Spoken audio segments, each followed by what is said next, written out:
حدیث مبارک کې راځي یو سړی دی اوږد سفر یې کړی دی. څومره سفر یې کړی دی؟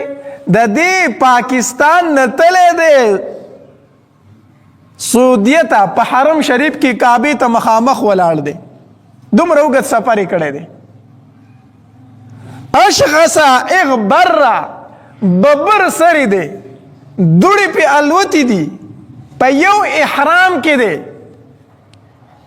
یوه اوږۍ بربنډه ده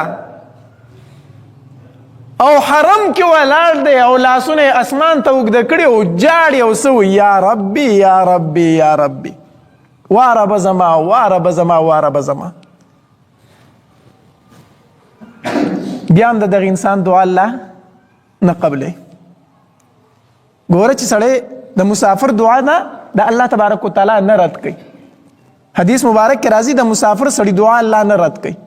دی په زړه باندې ډېر غمجن دردمن دي، نو د ده دعا الله نه رد کوي.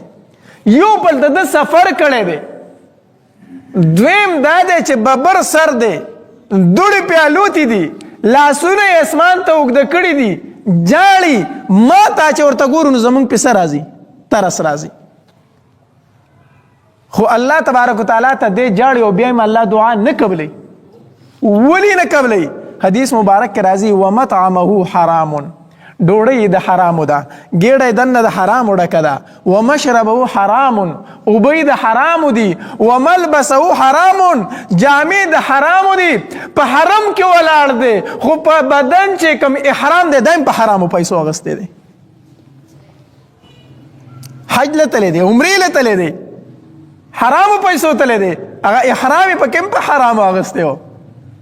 نو حدیث مبارک کې راځي ومطعمه